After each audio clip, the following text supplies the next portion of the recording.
Oiê, bem-vindos de volta ao nosso canal. Hoje eu vim contar como foi a minha septoplastia, como vocês já viram aí no título do vídeo. Simbora!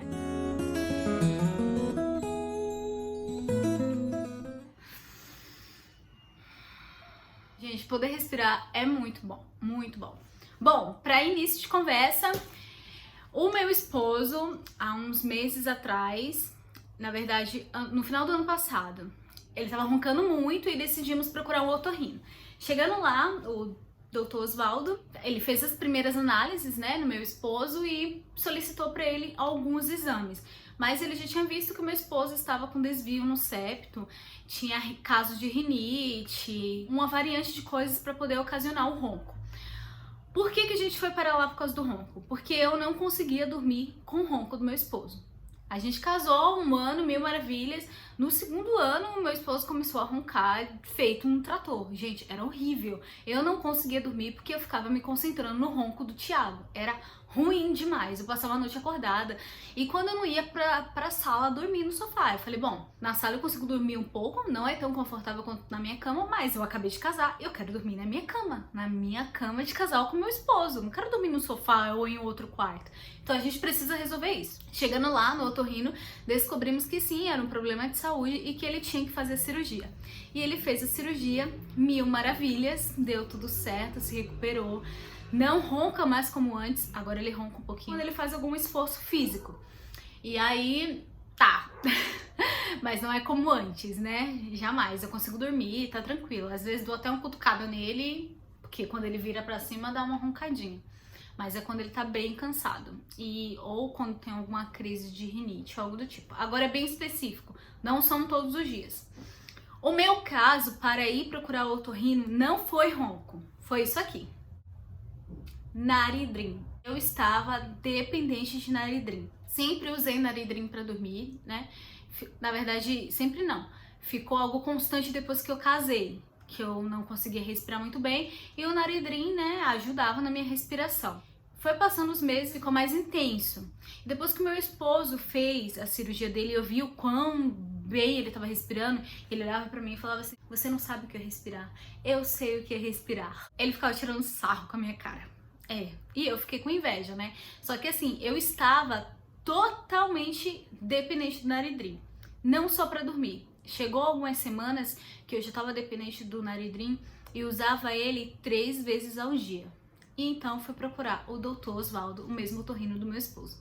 Chegando lá, ele deu uma olhadinha, ele falou, minha filha, você nem respira, tem um desvio imenso no seu septo. Aí ele solicitou alguns exames, eu vou mostrar um aqui pra vocês terem uma ideia mais ou menos de como que é. Aqui é a descrição técnica, né? Mas vou ler só alguns trechinhos do que foi o meu resultado. O septo nasal apresenta desvio para a direita com esporão ósseo na mesma orientação do vômer comprido e o corneto nasal inferior e o médio homolateral. Essa parte eu não entendi muito bem, mas entendi que tem um desvio da direita. E aí, inclusive, nesse exame aqui, apareceu o meu siso, né? Um dos meus sisos que já estavam aqui. Terceiro molar maxilar esquerdo incluso com raízes abaulando o assoalho do seio paranasal adjacente, ou seja, ele tá daquele mesmo jeito do meu outro siso. Quem me acompanha no Instagram sabe os problemas de siso que eu tenho. Não sei se vai dar pra ver direito, mas o doutor me explicou mais ou menos. É que ele riscou aqui com a caneta, mas eu vou dar um zoomzinho aí pra vocês verem melhor. Mas aqui, ó, eu não tinha... as vias estavam totalmente travadas. E onde não estava travado, tinha uma mucosa que estava bloqueando. E ainda, meu olfato estava comprometido. De tanto que eu estava usando Naridrim, ele fica comprometido. Se tu usa, meu amor, vá procurar um otorrino para ele te ajudar. Ó, mas para vocês detalhado. Passava nada. Lógico que passava, né? 30% para eu poder sobreviver. Mas para respirar era muito ruim. E aí, o Dr. Osvaldo sentou e falou assim, minha querida, vamos para a cirurgia. Foi marcado a cirurgia para o começo de março. Cheguei lá para fazer a cirurgia, tudo bonitinho, né? Já tudo certo. Mas estava morrendo de medo da anestesia geral. Eu tava com medo de não acordar. Todo mundo tem esse medo, né? Dizem que algumas pessoas um pouco mais, outras pessoas um pouco menos, mas eu tava com muito medo de não acordar na anestesia geral. Eu não sei porquê.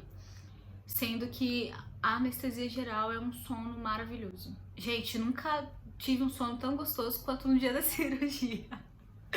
E aí a gente foi para um hospital especializado em otorrinolaringologia aqui de São Paulo. E aí a gente fez cirurgia, eu fiquei lá durante o dia, né? Nossa, mas é muito engraçado, né? Puxando um eixo aqui. Quando você faz anestesia geral, você acorda assim, tipo, oi, onde eu tô? Como é que eu vim parar aqui? Aí essa memória vai voltando. Aí eu li assim, escrito pós-cirúrgico, né? Aí eu já olhei pra enfermeira, fiz contato visual com ela, ela veio até mim, aí ela tirou o oxigênio que tava. E aí eu já desci pro quarto, passei o dia lá, não vim direto pra casa. Tem alguns requisitos que você precisa cumprir antes de ter alta. Até então tudo bem. Vim pra casa, né, meu esposo me trouxe, cheguei, não teve sangramento, tava com bigodinho, né, tava limpo, tudo normal. Eu operei na sexta. Na segunda-feira eu tinha que voltar para ver o Dr. Osvaldo. Na verdade, para ele me ver, né? E aí ele foi avaliar como é que tava. Ele falou, tá indo muito bem. Agora a gente vai começar as lavagens, que é com rinossoro jet, né? Nos primeiros dias você não faz as lavagens para ajudar na coagulação. E depois você vai limpando, né? Gente, é muita sujeira que fica depois do pós-cirúrgico no nariz. Você sente os sintomas pós-cirúrgicos, é como se você tivesse um resfriado, sabe? O nariz entope, todas essas coisas. Tomei os medicamentos, fiquei os 5 dias de molho, respeitando, né, o pós-cirúrgico, respeitando direitinho tudo que mandaram. Eu fiquei. E aí, menina, passou o 5º dia, a gente tava cuidando da minha mãe, né, que ela tava aqui, eu fui pra lá ajudar, tal, mas sempre com muito cuidado pra não carregar peso, tal, mas eu estava andando de moto. Quando foi o 12º dia, faltando 3 dias pra ter alta total, porque assim, a primeira alta você pode fazer as atividades leves, né, que são após o 5º dia. Após o 15º dia, que completa 15 dias do pós-cirúrgico, você pode viver normalmente, escalar uma montanha, pode jogar futebol, pode fazer qualquer coisa. Faltando 3 dias para eu ter essa alta total, eu voltando para casa, eu tive sangramento, que são as intercorrências que podem acontecer no pós-cirúrgico. Se você tem agonia de ver sangue ou algo do tipo, já passa aqui, pula uns 30 segundos aí que eu vou mostrar. Cheguei em casa e eu tava desse jeito aqui. Aí eu mandei uma foto pra minha irmã, falei, olha só como... Não, gente, não tava na minha irmã, eu tava no hospital com a minha mãe. Saí do hospital, vim pra casa, meu esposo me trouxe de moto, só que tava sangrando muito, né? E aí tem alguns procedimentos que os médicos do hospital já passam para caso você tenha sangramento em casa. Porque é normal ter o sangramento, só não contínuo. Se ele for contínuo, aí é um problema. E aí o meu sangramento, cheguei aqui, apertei o nariz, fiquei lá fazendo todos os procedimentos, gelo e tal, e nada de coagular o sangue. Aí então a bonitinha foi dormir. Eu tava cansada. Aí eu fui dormir, tinha parado um pouco e tava só pingando, não tava jorrando. Aí eu fui dormir. À noite, eram umas 3 horas da manhã, eu acordei meio que sufocada, com o coágulo de sangue aqui. Aí fui no banheiro, correndo, e aí descia o sangue, sangue. Tipo assim, você inclina a cabeça assim, o sangue desce. Aí eu acordei meu esposo, falei, bem, vamos pro hospital. Saí daqui de pijama, a gente foi direto pro hospital. Eu liguei pro Dr. Osvaldo, o Dr. Osvaldo falou, vai pra lá, que já tem uma equipe minha lá te esperando, e tá bom. Quando eu cheguei lá... Gente, se vocês têm agonia, é melhor vocês nem assistirem esse vídeo, tá? Quando eu cheguei lá, foram 3 otorrinos pra me avaliar. Porque eu já tava no 12º dia e eu tive sangramento. Então isso é algo muito incomum pra eles. Normalmente você tem sangramento naqueles 5 primeiros dias. E eu não, fui ter no 12º. Eu já tava super tranquila. Eu tô falando com meu esposo, né? Falei, nossa, minha recuperação foi melhor que a sua, tal, não sei o quê. E aí chegando lá, né, a primeira otorrino já veio estancar o sangramento, tentar saber o que tinha acontecido. Aí eu falei pra ela, tal, ela perguntou o tempo que tava sangrando, e aí fizeram um exame de sangue pra ver a quantidade de sangue que eu tinha perdido, pra ver se tinha sangramento oculto também, que é aquele sangramento que a gente não vê. E aí, meu amor, me deram um sorinho, tal, pra estabilizar, um medicamento, e me levaram pra averiguar o que tinha acontecido. O sangramento era só nesse aqui, tá? No direito. Chegando lá, ela colocou um sugador. Vocês estão entendendo? Sabe o exame do Covid, do cotonete? Então, o negócio do sugador é daquele tamanho. E ele entra, só que ele suga. E ele é de metal. Parece que tá saindo o seu cérebro por ali. Gente, é muito ruim. É muito ruim. É a pior sensação que eu já tive na minha vida. Foi aquele sugador. Fica mais ou menos onde eu tinha o sangramento em direção ao meu ouvido. Então entrava aqui, ó. Isso tudo, né? Aí, tanto que eu sentia o sangue descer lá embaixo na garganta. Ela sugou toda a secreção que tinha e aplicou um remédio com um algodão. Era um algodão imenso, assim, que ia, né? Ela empurrava, se sentia na garganta. E aí, um gosto ruim de remédio, né? E aí esperou um pouco pra ver se o sangramento parava. Aí tirou. Ela tentou olhar, abriu a pinça, né? Tentou olhar para ver de onde é que estava sendo o sangramento. Só que não era nada aqui no início que ela conseguia ver. Aí desceu mais alguns cirurgiões, né? Para ver o que estava acontecendo. E o Dr. Oswaldo com eles no celular, porque o Dr. Oswaldo tava fazendo cirurgia em um outro hospital, não era no mesmo que eu tava. E aí, menina, quando o outro médico desceu, ele já chegou pra mim e falou assim, então, a gente vai ter que colocar uma câmera pra ver onde que é, né? E eu já fiquei desesperada. Aí ele pegou uma câmera imensa, né? Aquele fio um pouco maior que o sugador, só que um pouquinho mais fino, e enfiou lá dentro. Gente, que horror. Não sei se você já fez isso, mas aquele exame da câmera é horrível. Não tanto quanto o sugador, mas é muito ruim. O meu esposo que tava lá na sala tentando, né, me acompanhar, ele teve que sair porque ele não aguentou. Era muito, descia sangue e era muito agoniante de ver, muito ruim. E aí descobriram que o meu sangramento era na cauda do corneto. Eu vou deixar uma fotinha aqui, mais ou menos pra vocês verem onde é que tava esse sangramento. Aí o que aconteceu? Como eu tinha falado, que eu tava durante o dia lá no hospital e eu ia explicar o que aconteceu. Teve algumas situações lá em que eu tive um pico de preocupação com a minha mãe, né? E aí tive uma pressão sanguínea. Essa pressão sanguínea rompeu a casquinha, né, da cauterização feita na cirurgia. Porque assim, aqui na frente eles fazem alguns pontinhos, né? Você não consegue ver, é dentro. Mas lá no fundo eles cauterizam. E essa cauterização forma aquela casquinha de ferida mesmo, sabe? E essa casquinha rompeu. E aí começou a jorrar o sangue. Foi aí que teve o sangramento. Só que assim, normalmente as pessoas, quando acontece isso, coagula fácil. Eu não, eu tenho um problema na coagulação do sangue. Eu já deveria ter imaginado isso, porque as cicatrizações do meu siso sempre foram horríveis. Então eu vou ter até que procurar, né, algo sobre isso para poder ajudar na coagulação do meu sangue. Antes de fazer a cirurgia, tem os testes, se você coagula bem e tal, tudo isso. E eu passei, só que assim, eu passei no limite do limite.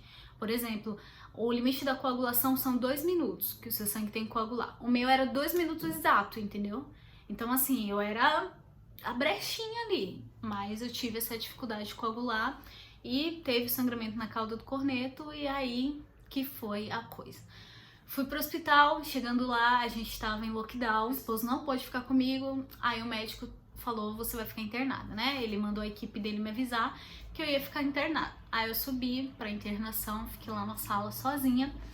Nossa, muito ruim ficar internada de novo. E eu já tava imaginando, né? Meu Deus, e agora? E aí, os médicos são bem sinceros, né? Eles falaram assim, olha, você vai ficar aqui hoje, a gente vai controlar esse seu sangramento. Provavelmente a gente vai conseguir controlar porque a gente já sabe de onde é que ele veio e aplicou medicação, tudo. Mas se a gente não conseguir controlar, você vai voltar pro centro cirúrgico. Aí pronto. Bateu o desespero. Meu, eu não queria de jeito nenhum voltar pro centro cirúrgico. Foi horrível, né? E eu fiquei pensando, eu vou ter que passar de novo pela recuperação, vou ficar longe da minha mãe. Foi foi horrível. Aí eu passei mais ou menos o dia inteiro lá. Não, foi o dia inteiro. Quando foi às 5 horas da tarde, entrou a enfermeira lá. Aí eu comecei a choramingar pra ela, né? Falei, eu já tô tão bem, eu poderia ir pra casa, tal, não sei o quê. Aí ela falou, vou ver o que eu posso fazer, vou pedir pra ligar pro seu médico pra ver se ele te libera.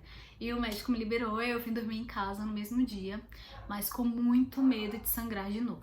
Muito medo. Nossa, eu fiquei...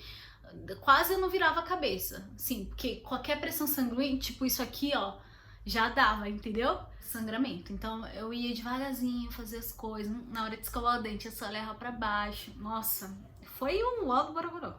E tomando um remédio pra ajudar na minha coagulação. E é isso, gente. Passou os dias, eu voltei lá no doutor, ele mandou eu voltar lá no dia seguinte. Ah, tá, eu esqueci até de falar um detalhe. Pra poder conter esse sangramento, eles colocaram uma telinha, né? Deram medicamento, mas colocaram uma telinha. Essa telinha, o próprio corpo absorve. É como se fosse um band-aid, sabe? E aí eles colocaram pra poder estancar isso aí. É isso. Foi uma aventura essa cirurgia. Odiei os 15 dias a 20 dias que eu passei de recuperação. Passei reclamando porque eu odeio ficar de recuperação, odeio ficar... Como é que chama, gente? Tá, é isso aí. Odeio, odeio, odeio. Não gosto, gosto de ficar fazendo minhas coisas. Não aguento muito tempo ficar esperando. Pra mim é um saco. E é isso. Mas se você não conseguir respirar, faça cirurgia. Pode ser que dê tudo certo com você. Pode ser que você se recupere em 5 dias ao invés de 20. E aí vai. Eu ainda não consigo, por exemplo, empurrar assim o nariz, que eu sinto a sensibilidade dentro. Mas respirar é muito diferente. Muito diferente. Ah, depois da cirurgia ficou machucadinho assim o meu nariz, porque é tão pequenininho aqui dentro, né? Então, como eles abrem bastante pra poder ter visão, aí machucou. Só que assim, quando você tá com anestesia, você não sente nada, você sente depois, né? Que a anestesia passa. Mas é isso. Agora eu estou livre do Naridrim. Não, graças a Deus, não vou precisar mais usar ele. E respiro bem melhor, durmo bem melhor. Não consegui dar umas corridinhas ainda, mas futuramente eu sei que até para fazer esporte isso vai me ajudar bastante. Nossa, bastante. E é isso, pessoal. Assim foi o meu relato da minha septoplastia. Façam, procurem um otorrino, tá? Não fique sem respirar, que é muito ruim isso. Fora que quem usa Naridrim pode até prejudicar a fertilidade, tá bom? Um beijo, até o próximo vídeo. Tchau, tchau.